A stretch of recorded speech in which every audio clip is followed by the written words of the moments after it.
Hello दोस्तों, coding Sharma के इस चैनल पर आपका स्वागत है। दोस्तों, आज का ये वीडियो सी प्रोग्रामिंग के अंदर आज कुछ प्रोग्राम को सॉल्व करेंगे, जिसमें आज देखेंगे उस प्रोग्राम का सॉल्यूशन क्या है, लॉजिक क्या है, और साथ साथ उसका प्रैक्टिकल भी साथ में करेंगे। तो बारीकी से आपको लॉजिक समझना है कि हम किसी भी क्वेश्चन को कैसे हम प्रोग्राम में इम्प्लीमेंट करते हैं, कैसे उसका लॉजिक जनरेट करते हैं और फिर उसका प्रैक्टिकल करते हैं। ये आपको बारीकी से हम कॉन्सेप्ट देंगे। आप वीडियो के अंत तक जरूर रहे, आपको पूरी तरह से डाउट क्लियर हो जाएगा। तो दोस्तों, आप चैनल पर नए हैं तो चैनल को सब्सक्राइब कर ले। देखिए दोस्तों, कोडिंग शर्मा का ये चैनल आपको यूट्यूब पर सर्च बॉक्स में जब कोडिंग शर्मा सर्च करेंगे तो मिल जाएगा। यहाँ पर 203 सब्सक्राइबर अभी पूरा है इसके अंदर। यहाँ पर आप सब्सक्राइब नहीं किए हैं तो यहाँ सब्सक्राइब करके बेल आइकन प्रेस कर लेंगे। और यहाँ पर देखिए इतना सारा वीडियो इस पर अपलोड है। इसमें आपको मैं दिखा दूँ प्लेलिस्ट, इसमें हर एक कंटेंट के अकॉर्डिंग प्लेलिस्ट बना हुआ है। ठीक है, तो इसमें आज जो हम सी प्रोग्रामिंग पढ़ा रहे हैं, इसका देखिए प्रोग्रामिंग इन सी का प्लेलिस्ट बना हुआ है। और इस प्लेलिस्ट में इतना सारा कॉन्सेप्ट बेसिक पढ़ाया गया है, थ्योरी पढ़ाया गया है और प्रैक्टिकल भी। तो आपको इस वीडियो को जरूर चेकआउट करें। यहाँ से देख रहे हैं और इतना वीडियो सारा पढ़ाया गया है, तो आप जरूर इसको चेकआउट करें। ठीक है, तो चलिए हम आगे बढ़ते हैं। देखिए दोस्तों, आज का ये प्रोग्रामिंग के ऊपर रहने वाला है। कौन कौन सा क्वेश्चन हम लेके आए वो देखिए, आज डिस्कस करेंगे, उसका लॉजिक देखेंगे।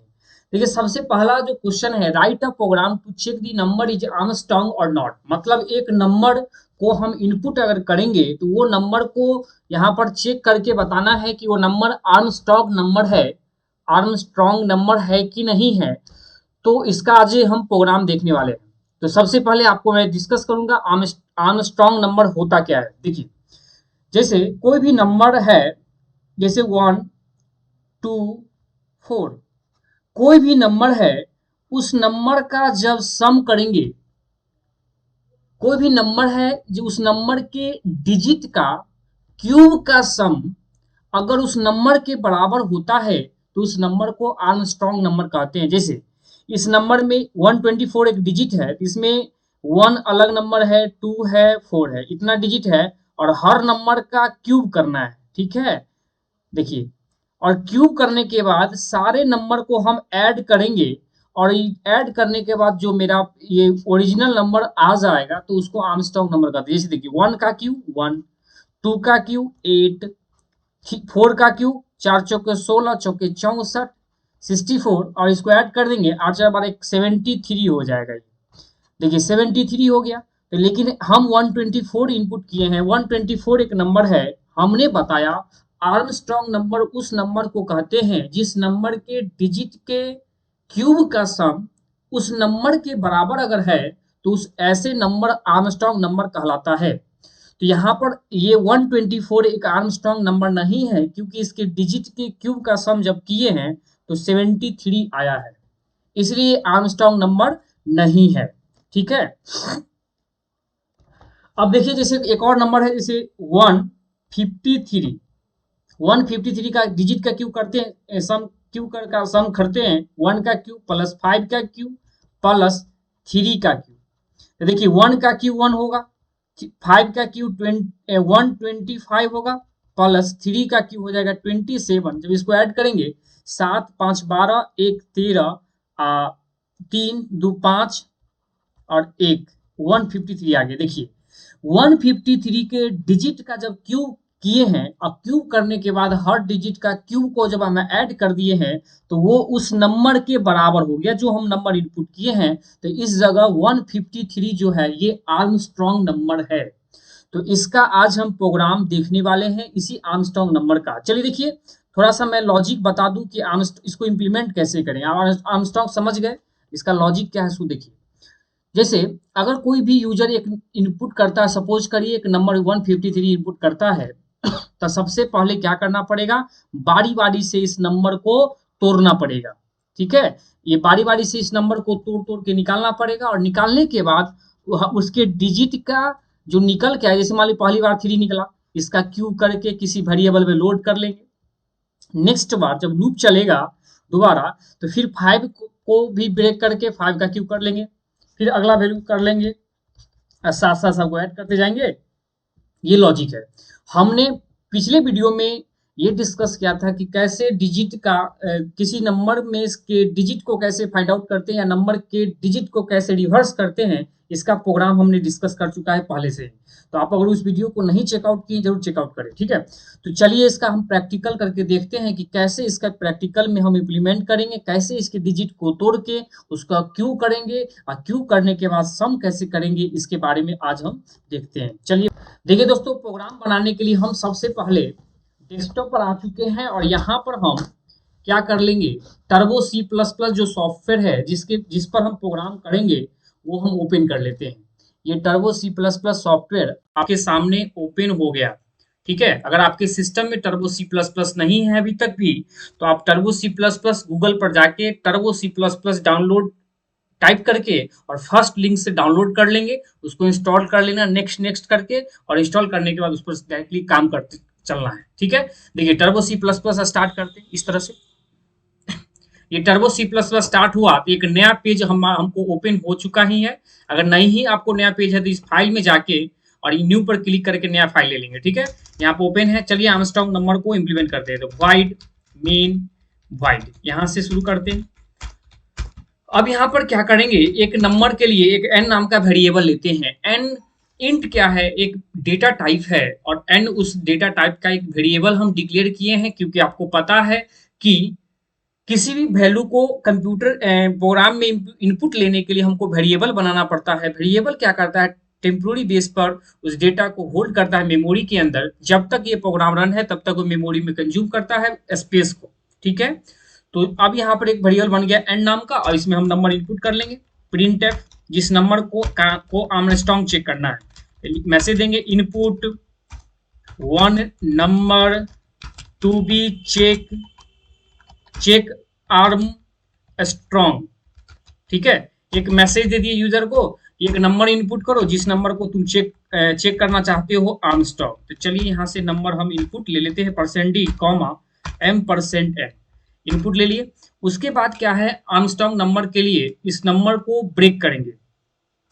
तो हम एक काम करते हैं, एक वेरिएबल लेते हैं y नाम का, और इस y में पहले n को रख लेते हैं, क्योंकि हमको वापस चेक करना पड़ेगा, क्योंकि n जो है डिवाइड होके छोटा हो जाएगा, लेकिन उसका ओरिजिनल वैल्यू हम y में रख लेंगे, जिससे प्रोग्राम लूप चलने के बाद हम चेक कंपेयर कर लेंगे प्रीवियस नंबर जो इनपुट लिए हैं वो, और न्यू जो ऐड होके आया उसके से चेक कर लेंगे। अब यहाँ पर लूप चलेगा, लूप में कंडीशन क्या देंगे वो देख लेते हैं। आइए यहाँ वेरिएबल लेते हैं, एक a नाम का एक b नाम का। अब यहाँ पर क्या है, उस नंबर को ब्रेक करेंगे। तो नंबर को ब्रेक करेंगे, मैं जैसे a equal to number divide by modulus 10। आपको मैं बता दूं कि ये मॉडुलस 10 लिखने का पीछे यही है कि नंबर जो भी हम इनपुट कर रहे हैं वो डेसिमल नंबर है, और डेसिमल नंबर का बेस 10 होता है। तो उस नंबर को तोड़ने के लिए 10 से डिवाइड लगाएंगे, बनाने के लिए 10 से मल्टीप्लाई करते हैं। इसलिए 10 से जब डिवाइड लगा दिए, और ये जो सिंबल ऑपरेटर लगाए हैं परसेंट का, ये क्या करता है, रिमाइंडर देता है। तो यहाँ से रिमाइंडर मिलेगा a में। अब ये फर्स्ट डिजिट टूट गया, तो टूटने के बाद इसको हम क्या करेंगे, एक नंबर फॉर्म करेंगे। तो एक b नाम का वेरिएबल बना चुके हैं, तो क्या करेंगे, b में 0 दे देते हैं स्टार्टिंग में, क्योंकि एडिशन का साथ साथ काम कर लेते हैं। कैसे हो रहा है, क्या हो रहा है, सब बताएंगे। देखिए यहाँ पर a इंटू ए क्यू करना है, तो क्यू करने के लिए हम यहाँ क्यू रूट मेथड भी है, उसको ले लेंगे। चाहे यहाँ पर क्यू इंटू क्यू, मतलब 3 बार क्यू लिखने का मतलब हो गया कि 3 बार मल्टीप्लाई करके उसको b में ऐड जोड़ देगा। अब उसके बाद क्या करेंगे, n equal to n/10, number को छोटा कर देंगे, n/10। अब यहाँ पर छोटा हुआ, लूप चलाएंगे। लूप कब तक चलाएंगे, जब तक n का वैल्यू जो है ग्रेटर 0 रहे। 0 से छोटा हो जाएगा फिर लूप बंद हो जाएगा। अब इस तरह से ये ऐड होते होते होते सारे वैल्यू जो है b में आ जाएगा, और बाहर आके हम उस b को प्रिंट करके देखेंगे।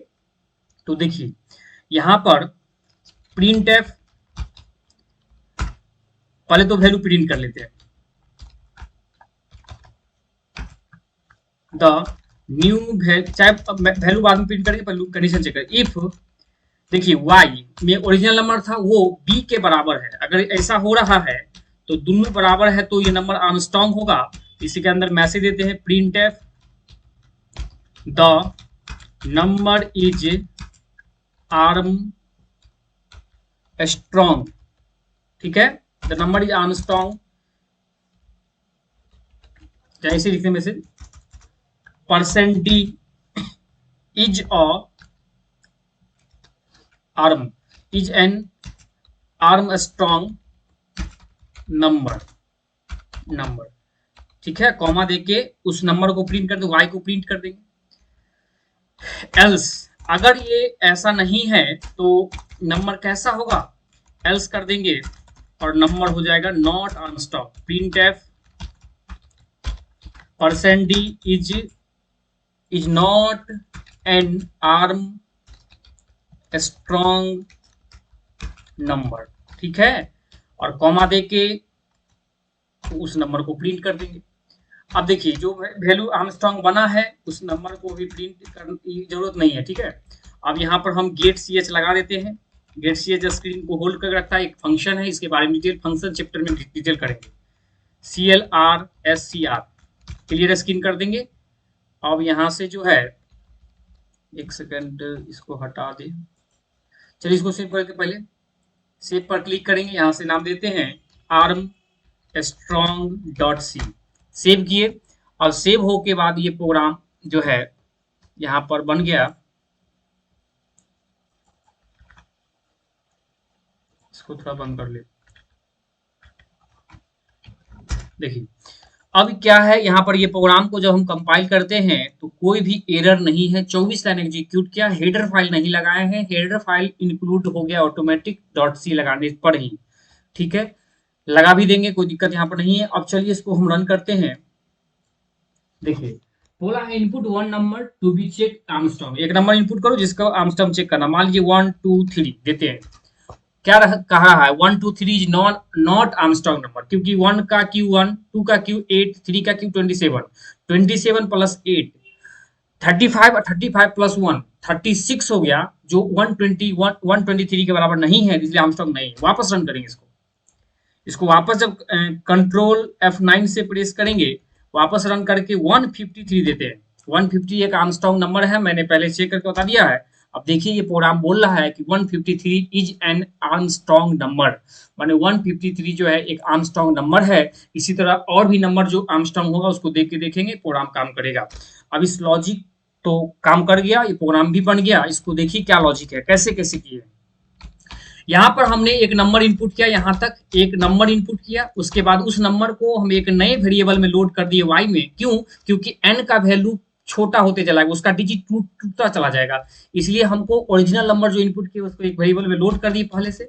अब देखिए लूप चला दिए हैं, क्या लूप चला है कि n का वैल्यू जब तक 0 से बड़ा हो तब तक ये लूप चले, क्योंकि n को तोड़ रहे थे। सपोज कीजिए n में यूजर दे दिया 153, तो 150 दिया तो यहाँ चेक करेगा 153 जो है 3 से ज्यादा है, नीचे आएंगे 153 डिवाइड बाय एंड 10, जब 10 से डिवाइड करेंगे मॉडुलस रिमाइंडर देता है, तो आप देख लेंगे कि यहाँ पर a में दे देगा पहली बार 3 दे देगा, 3 दिया, लूप है तो रिपीट होगा, नीचे आएगा b का वैल्यू फर्स्ट टाइम 0 है, तो 0 यहाँ पर देखिए इस जगह 0 होगा, और a इंटू ए मतलब 3 इंटू 3 इंटू 3 मतलब 27 प्लस 0, 27 प्लस 0 इस b में लोड कर देगा। b में अब 0 हट के, मतलब ये जो b लिखा हुआ है, ये जो b, इस b में पहली बार 0 था उसको हटा के वहां पर 27 लोड कर देगा। अब लूप है तो रिपीट होगा, उसे पहले यहाँ पर डिक्रीमेंट कर रहे हैं, देखो क्या कर रहे हैं, n/10 मतलब n में 153 है, जब उसको 10 से डिवाइड किए तो 10 से जब डिवाइड किए तो अब n में दे देगा 15, क्योंकि ये जो सिंबल है ये फॉरवर्ड स्लैश का, ये क्या करता है, कोसेंट देता है। तो जब 10 से आप 153 में डिवाइड लगाएंगे तो कोसेंट के रूप में 15 मिलेगा, रिमाइंडर के रूप में 3 मिला, रिमाइंडर मॉडुलस से निकल गया ऊपर में, और यहाँ n का वैल्यू 15 हो गया, दिख रहे हैं n पहले 153 था अब 15 हो गया, लूप है तो रिपीट होगा।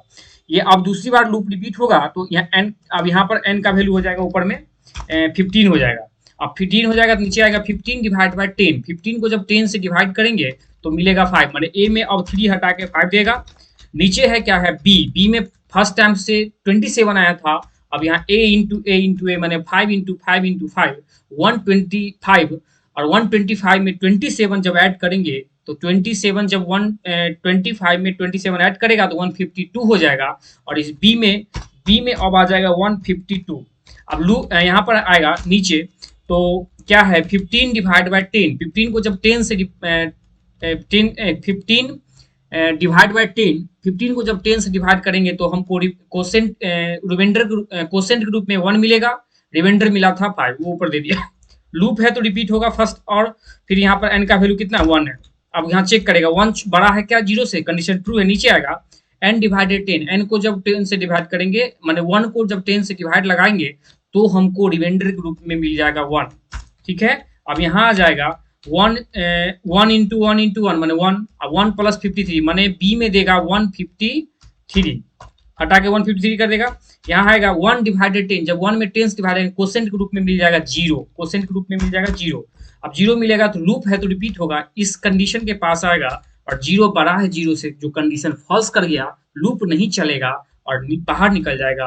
अब चेक करेगा क्या y बराबर b, क्या y का वैल्यू b के बराबर है। y में फर्स्ट टाइम कितना था 153 जो इनपुट किए हैं, और b में देखिए वहां पर, यहाँ से आपको दिख रहा है कि ये 53 हो चुका है b में, तो ये दोनों कंडीशन ट्रू है तो ये नंबर हो जाएगा आर्मस्ट्रांग। और अगर ऐसा नहीं होता तो कहता नंबर आर्मस्ट्रांग नहीं है। यही तो प्रोग्राम है। ठीक है, तो उम्मीद करते हैं ये प्रोग्राम समझ में आ गया होगा, हम आगे बढ़ेंगे। ठीक है, चलिए देखिए दोस्तों, अगला क्वेश्चन है क्वाड्रेटिक इक्वेशन। ठीक है, इस क्वाड्रेटिक इक्वेशन के क्वेश्चन को अब सॉल्व करते हैं और इसका प्रोग्राम का क्या लॉजिक रहने वाला है उस लॉजिक को भी समझते हैं। देखिए यहाँ क्या है, write a program to find the root of quadratic equation, quadratic equation का रूट निकालना है। देखिए क्वाड्रेटिक इक्वेशन कहते किसको है, अगर कोई भी equation a x square plus b x plus c equal to 0 या a x square plus b x बराबर 0, a x square plus c equal to 0, ये सारा क्वाड्रेटिक इक्वेशन है। क्वाड्रेटिक इक्वेशन का मतलब वैसा इक्वेशन जिस इक्वेशन में वेरिएबल के पावर 2 हो, उस इक्वेशन को क्वाड्रेटिक इक्वेशन कहते हैं। मैक्सिमम पावर 2 हो, 2 से बड़ा नहीं होना चाहिए। जैसे ए एक्स के power 3 plus b x x square plus c x plus d equal to 0, जो क्वाड्रेटिक इक्वेशन नहीं है। क्वाड्रेटिक इक्वेशन उसको कहते हैं जिसमें वेरिएबल के पावर 2 हो, उस इक्वेशन को क्वाड्रेटिक इक्वेशन कहते हैं। यहाँ देखिए बी एक्स प्लस सी बराबर 0, ये भी क्वाड्रेटिक इक्वेशन नहीं है। यहाँ पर जो वेरिएबल है एक्स, इसके पावर में 1 है, लेकिन हमने बोला वेरिएबल के पावर 2 होना चाहिए। अगर वेरिएबल के पावर 2 होगा तभी उसको क्वाड्रेटिक इक्वेशन मानेंगे, अन्यथा नहीं। तो यहाँ पर आपको क्वाड्रेटिक इक्वेशन के ये कॉन्सेप्ट क्लियर हुआ कि क्वाड्रेटिक इक्वेशन कहते किसको है। अब देखिए यहाँ पर जैसे मैंने बेसिक स्ट्रक्चर है a x square plus b x plus c equal to 0, ये क्वाड्रेटिक इक्वेशन है। ठीक है, और ये क्वाड्रेटिक इक्वेशन है a x square plus b x plus c basic. तो इसमें क्वाड्रेटिक इक्वेशन बेसिक जो है ना 3 पार्ट होता है, 1 2 3 पार्ट, 1 2 1 2 3 4 3 पार्ट होता है। यहाँ पर ए बी, ए जो होता है ए मानते हैं एक्स स्क्वायर का कॉफिशिएंट, यहाँ पर ए है। बी मानते हैं एक्स का कॉफिशिएंट बी होता है, बी है यहाँ पर। सी का वैल्यू कांस्टेंट टर्म का कांस्टेंट टर्म सी बराबर सी होगी। जैसे एग्जांपल देखिए, मान लीजिए 4x square plus 6x plus 7 equal to 0, ये क्वाड्रेटिक इक्वेशन है। मतलब यहाँ पर a बराबर फर्स्ट टर्म एक्स स्क्वायर का कॉफिशिएंट 4 है, b बराबर है 6 माने x का कॉफिशिएंट, और c बराबर 7 है माने कांस्टेंट टर्म।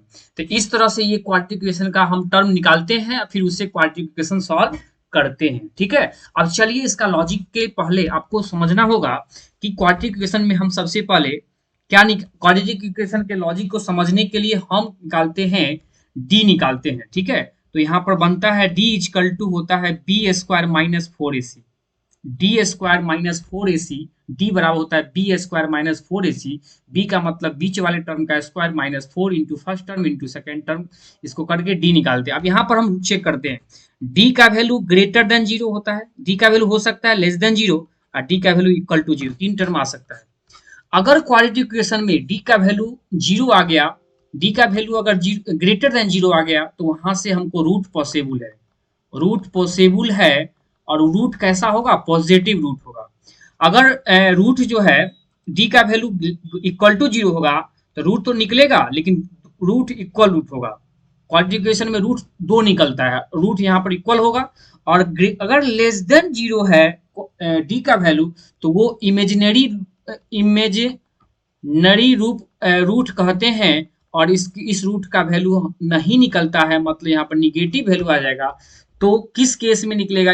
इस केस में डी लेस देन जीरो, मतलब डी का वैल्यू जब जीरो से छोटा है, तो उस केस में जो है, उस केस में हमको डी का वैल्यू जब लेस देन जीरो होगा, तो उस केस में हम क्वाड्रेटिक इक्वेशन सॉल्व नहीं कर पाएंगे। सॉल्व कर पाएंगे दो केस में निकाल पाएंगे, जब ग्रेटर देन जीरो हो और लेस देन जीरो हो। जब ग्रेटर देन जीरो होता है तो हम क्वाड्रेटिक इक्वेशन निकालते हैं, alpha equal to minus b plus root under b square minus 4ac, या इसको जो डी लिख देंगे, डिवाइड बाय 2a। दो रूट निकलता है, इसलिए अल्फा एक रूट है, दूसरा बीटा है, minus b minus root under b square minus 4ac बट्टा 2a। देखिए यहाँ पर माइनस प्लस, मतलब दो रूट निकलेगा, प्लस माइनस में दो रूट होता है क्वाड्रेटिक इक्वेशन का। तो इस तरह से हम क्वाड्रेटिक इक्वेशन को सॉल्व करेंगे। और इस केस में हमको डी का वैल्यू जीरो के बराबर है, इसका मतलब यहाँ पर हो जाएगा, इस केस में होगा alpha equal to minus b बट्टा 2a और beta equal to minus b बट्टा 2a, दोनों बराबर होगा। काहे minus b plus root hundred b इसका माइनस 4ac नहीं लिखें, क्योंकि रूट हंड्रेड जीरो है, का वैल्यू जीरो होता है, ये हो जाता है। तो इसी को हम प्रोग्राम के अंदर इंप्लीमेंट करेंगे कि रूट के अंदर जो थ्री टर्म्स होता है बेसिक, उसको इनपुट करवाएंगे।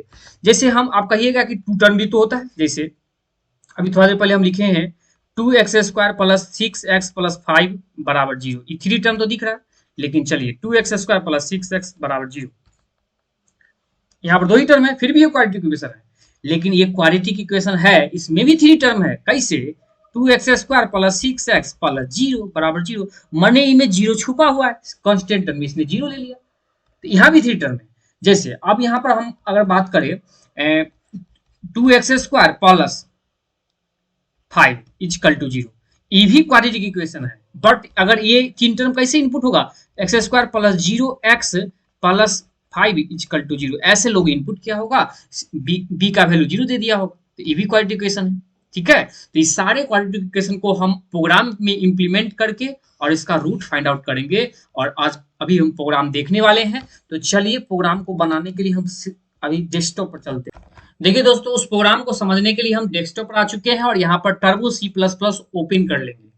पिछली बार भी हम बताएं टर्बो C++ में ही प्रोग्राम बनाएंगे। यहाँ से फाइल में जाके और न्यू फाइल खोल लेंगे, और ये न्यू फाइल आपके सामने ओपन हो चुका है, और यहाँ पर हम क्वाड्रेटिक इक्वेशन का प्रोग्राम बनाएंगे। तो प्रोग्राम को शुरुआत करते हैं हम लोग void main void से। void main void को ही क्यों लिखते हैं, ये रटना नहीं है, इसका लॉजिक हम आगे बताएंगे। जब फंक्शन चैप्टर पढ़ाया जाएगा, वहाँ डिटेल में बताया जाएगा कि यहाँ पर क्या होता है। ABC क्वाड्रेटिक इक्वेशन बेसिक तीन टर्म होता है, हम उसको इनपुट ले रहे हैं। मैसेज दे देंगे यूजर को, प्रिंटफ से मैसेज देते हैं, इनपुट थ्री टर्म्स मैसेज दिए, थ्री टर्म्स इनपुट करने के लिए क्वाड्रेटिक इक्वेशन का, और स्कैनफ से %d इस तरह से तीनों वेरिएबल को मर्ज कर लेंगे, m%a m%b m%c, ये तीनों वेरिएबल को इनपुट ले लिए। अब यहाँ पर हम सबसे पहले क्या करेंगे, डी निकालेंगे। तो डी निकालेंगे तो एक वेरिएबल लेते हैं डी नाम का, वेरिएबल कुछ भी ले सकते हैं, लेकिन डी लिखते हैं। डी क्या होता है फॉर्मूला, बी स्क्वायर, तो B into B minus expression के फॉर्म लेंगे। सी का एक्सप्रेशन मैथ में तो हम बी स्क्वायर माइनस 4ac लिखते हैं, लेकिन सी के एक्सप्रेशन में बी इंटू बी लिखना पड़ता है, इंटू 4 इंटू का सिंबल, फिर ए इंटू सी। इस तरह से क्या निकल के आएगा, डी निकल के आएगा। अब कंडीशन का सवाल हुआ कि डी का वैल्यू 3 हो सकता है, या तो जीरो से बड़ा हो, या जीरो के छोटा हो, या जीरो के बराबर हो। तो ये तीनों लॉजिक को यहाँ पे इम्प्लीमेंट करते हैं। इफ कंडीशन चेक करेंगे, क्या बी का वैल्यू नहीं, डी का वैल्यू ग्रेटर देन जीरो है क्या? अगर ऐसा बात है तो रूट निकलेगा, तो यहाँ से रूट निकाल लेंगे। तो चलिए रूट को लिए हम वेरिएबल लेते हैं, जैसे वहां मैथ में अल्फा बीटा होता है, कंप्यूटर में अल्फा बीटा का कोई सिंबल नहीं है यहाँ पर, तो हम लोग कीबोर्ड पर कोई सिंबल नहीं, इसलिए हम एक्स और वाई दो वेरिएबल ले लेते हैं। ठीक है, और यहाँ पर हम क्या कर लेंगे, निकाल लेंगे एक्स बराबर माइनस बी माइनस SQRT, ये फॉर्मूला है स्क्वायर रूट का, square root minus b root under b का माइनस स्क्वायर रूट डी कर देते डायरेक्ट, और कंप्लीट का डिवाइड बाय क्या होगा, 2 इंटू ए। एक मिनट, इसको हम पूरे ब्रैकेट में हम इसको डाल दें, क्योंकि पूरे का बट्टा नहीं है, इंटू 2a, इस तरह से हम निकला। और y बराबर है, ठीक है, minus b minus S Q, नहीं यहाँ पर प्लस कर लेते हैं, एगो में एगो माइनस होगा, एस क्यू आर टी, और यहाँ से d का और डिवाइड बाई 2 इंटू ए, ठीक है। अब ये स्क्वायर रूट निकला, अब इसको प्रिंट कर लेंगे, प्रिंट द, वैसे दे देंगे value of d equal to, d का वैल्यू प्रिंट कर देते हैं पहले, परसेंट डी कॉमा डी का वैल्यू प्रिंट कर देंगे। अब प्रिंट एफ मैसेज दे देंगे first root equal to percent d comma x, print f second root equal to percent d comma y. ये हो गया, अब ये काम हो गया। अगर एल्स, अभी भी दो कंडीशन है, अभी ग्रेटर देन जीरो काम किया, अब अभी हो सकता है लेस देन जीरो है, इक्वल टू जीरो। हम चेक कर दें इफ डी का वैल्यू क्या बराबर है जीरो के, क्या अगर बराबर है जीरो के तो डबल इक्वल लगाएंगे कंडीशनल ऑपरेटर, तो अगर बराबर है जीरो के तो रूट निकाल लेंगे, x equal to minus b बट्टा 2 इंटू ए, ठीक है। और y बराबर भी यह होगा माइनस बी बट्टा 2 इंटू ए, निकल गया। अब उसको प्रिंट कर लेंगे, प्रिंट एफ लिखेंगे both roots are equal equal to percent d comma देके एक्स या वाई, कोई भी एक प्रिंट कर लेंगे क्योंकि दोनों बराबर ही। अब एल्स, अब देखिए यहाँ पर क्या होगा, अगर ये भी कंडीशन फॉल्स हो गया, ना बड़ा है ना छोटा बराबर है, तो क्या होगा, छोटा ही होगा, लास्ट में एक ही कंडीशन बचा, तो प्रिंट एफ छोटा होता है तो रूट नहीं निकलता है, तो लिखेंगे रूट नॉट पॉसिबल, ठीक है, रूट नॉट पॉसिबल एक मैसेज दे दिए। अब ये प्रोग्राम बन के रेडी हो गया। अब यहाँ पर हम क्या करते हैं, गेट सी एच लगा देते हैं। गेट सी एच एक फंक्शन है, अभी फिलहाल गेट सी एच जो है स्क्रीन को रोक के रखता है, CLRSCR, ये क्लियर स्क्रीन करता है। इस तरह से ये प्रोग्राम बन गया, इसको सेव कर लेंगे और क्वाड्रेटिक QUARDATIC quadratic.c से सेव कर लिए। और इसको कंपाइल कर लेते हैं। देखिए 28 लाइन कंपाइल हो गया, वार्निंग एक भी नहीं है और एरर भी एक भी नहीं है, ठीक है। अगर आपको एरर आता है आपको प्रोग्राम बनाने में, तो आपको जरूर शेयर करें टेलीग्राम चैनल पर, मैं उसका डाउट क्लियर करूंगा, ठीक है। आप देखिए यहाँ, अब इसको रन करते हैं। बोला है इनपुट 3 टर्म, मान लीजिए फर्स्ट टर्म देते हैं 3, सेकेंड टर्म देते हैं 4 और अगला टर्म देते हैं 7। क्या बोला है, रूट नॉट पॉसिबल, इसका रूट पॉसिबल नहीं है। वापस इसको रन करते हैं, ठीक है। वापस जब रन करेंगे तो -4 फर्स्ट टर्म देते हैं, 6 और 3, देखिए रूट निकल गया, रूट पॉसिबल था तो बताया कि डी निकला है इसका 84। यहाँ आपको दिख रहा होगा the value of d is 84, first root जितना माइनस में और सेकेंड रूट निकला प्लस में उतना, ठीक है। तो इस तरह से ये रूट निकल चुका है, ठीक है। तो इस तरह से ये प्रोग्राम बन गया। इसको हम फिर से वापस अगर आपको चेक कर दे तो यहाँ से ABC 3 वेरिएबल लिए थे, 3 टर्म, यहाँ से डी निकाले, बी का -4AC, डी निकल गया तो डी का 3 टर्म से कंडीशन लगा दी, ग्रेटर देन जीरो हो सकता है, इक्वल टू जीरो हो सकता है और लेस देन जीरो हो सकता है। लेस देन जीरो हुआ तो बोले नॉट पॉसिबल, अगर ग्रेटर देन जीरो हुआ तो इतना कंडीशन लगा दी जो आपको हम अभी डाउट क्लियर किए, और अगर इक्वल टू जीरो है तो ये कर दिए, ठीक है। तो ये प्रोग्राम रहा क्वाड्रेटिक इक्वेशन का। उम्मीद करते हैं कि ये प्रोग्राम आपको समझ में आया होगा। अगर ये दोस्तों आपको ये वीडियो पसंद आया होगा तो जरूर लाइक करें और अपने दोस्तों में शेयर करें और चैनल को सब्सक्राइब कर ले। थैंक यू दोस्तों।